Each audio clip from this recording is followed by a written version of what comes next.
Hi. I need a little more light, huh? This is the first attempt. We'll see how it goes. Bring a microphone in for effect. Now it looks like I'm on the radio. Look more like a radio professional. I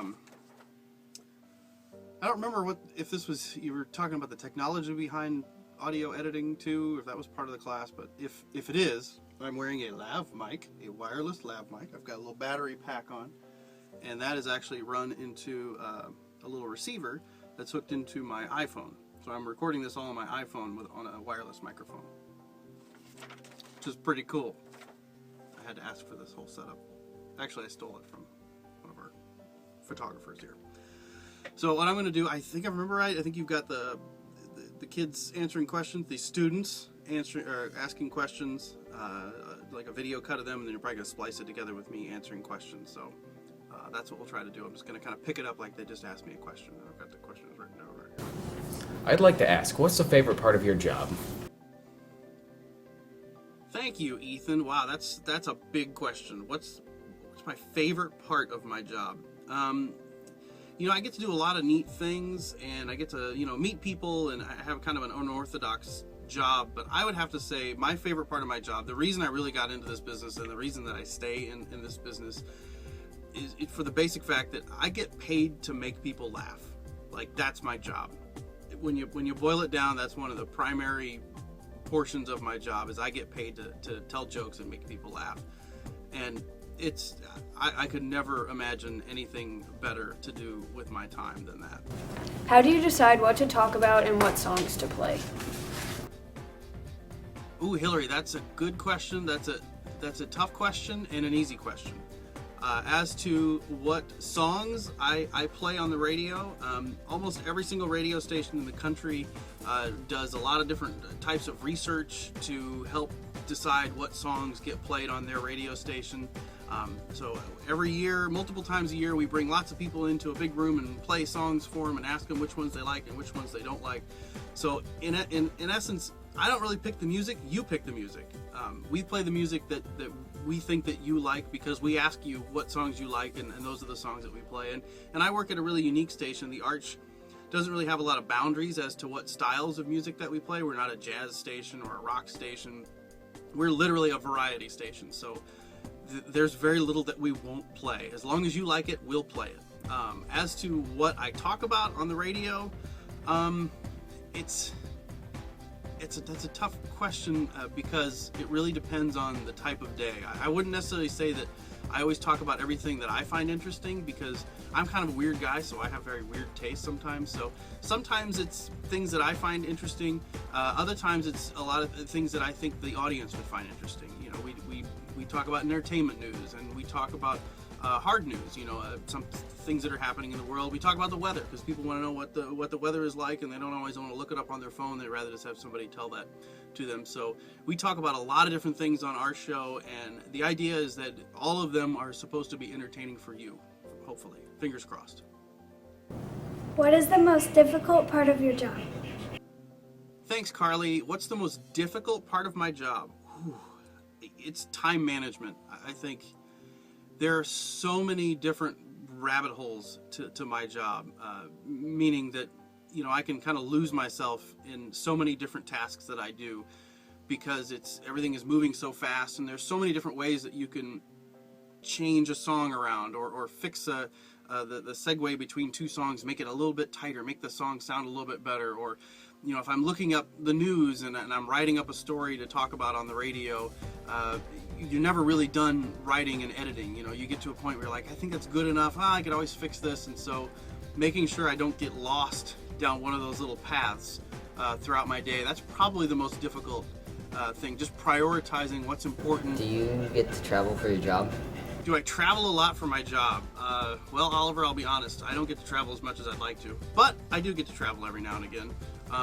I get to do, on occasion, I get to do what they call a junket, a media junket. I have no idea what junket stands for, but it's basically either for movies or TV shows. I've done several for TV shows when they're launching a new television show. They like to bring in a lot of people from different radio stations or television or whatever and interview the stars and get to know them, and then go back to their city and then talk about that show on the radio or on television. And so I've gotten to do some of those, and I've gotten to go to kind of neat places. I've been to Los Angeles a couple times, to Hollywood.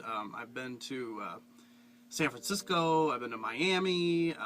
Let's see, maybe that's it. I think several. I've been to LA several times for it, but got to go on a TV set and see the actual set for the show. So that's been really cool. I got to go to Mexico for traveling for work. So yes, I do get to travel, not as much as I would like. What is your training? That's a good question, Preston. My training, I went to college to get into broadcasting, but you don't have to. It's not a requirement to get into television and radio. I would say for television, it would be more of a requirement than it is for radio. But either way, there are multiple different paths. In St. Louis, we have a place called the Broadcast Center, which you can go there to learn television and radio, some of the basics there. I went to a couple different schools.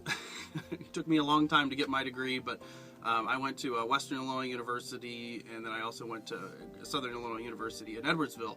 And both schools had media departments. Mass communications is basically the degree that mine that I have from SIUE. So I learned about television and radio. I did internships at radio stations and then also at a television station. I did an internship here in St. Louis at Channel 11 in the news department. So I, for a while, fancied myself as a news reporter, and then decided to stick more on the radio side. So I learned a lot of different things in the process, a lot of different ways to edit audio and video, how to speak on a microphone, how close to get to a microphone to talk. I mean, all the very, very basics. There's a lot of essential training that goes into becoming somebody that talks in front of a camera or on a microphone for a living. I mean, anybody can do it, but not everybody can do it well for the first couple times they try. And you will always hear yourself and think you sound dumb, and you will always see yourself and think you look weird. And they say eventually you get used to it, but I don't know that you do. I think I always look weird. Partially because I do look weird, and I think I always sound weird on audio, but that's just the way it is. What, in your opinion, made you want to do radio broadcasting? Well, Logan, actually, I knew that I wanted to be in broadcasting when I was in high school. I grew up in Redbud, just down the road, and when I was there, we started to put the basketball games on our little local cable access television station.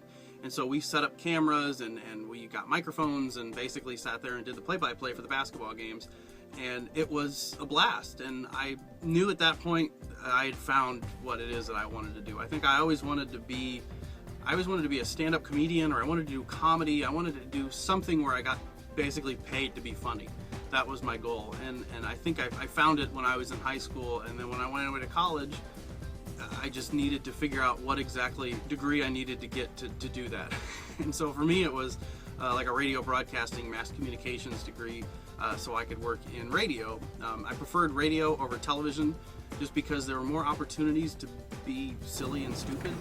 What is one thing during your job that has stood out to you? I don't know that I don't think of it that way.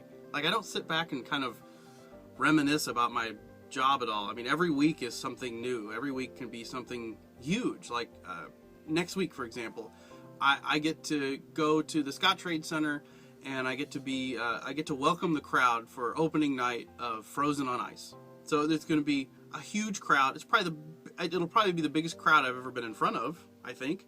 I don't know. I lose track sometimes.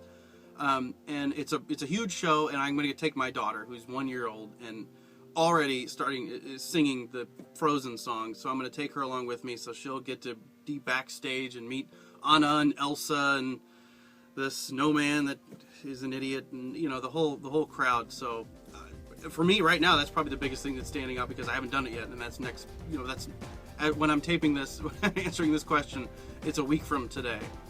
So I'm probably most excited about that. But I've done lots of other things. I've gotten to meet celebrities. I got to meet and interview The Rock. I used to do the sports. I used to be a sports reporter for a little while, and so I got to interview lots of Cardinals players, and I was down in the locker room all the time after baseball games, and I mean that's been really neat. Every day can be, you just never know. I can, after I'm done with this interview, I open the door and I might bump into Ozzie Smith. Or Blake Shelton. It's just a crazy job. Or more than likely, I'll just go back to my office and have a cup of tea. Either way, if there's one thing, it's hard for me to name that. Maybe ask me 20 years from now when I finally retire and I'm old and much fatter and grayer and probably have no hair left, and I'll probably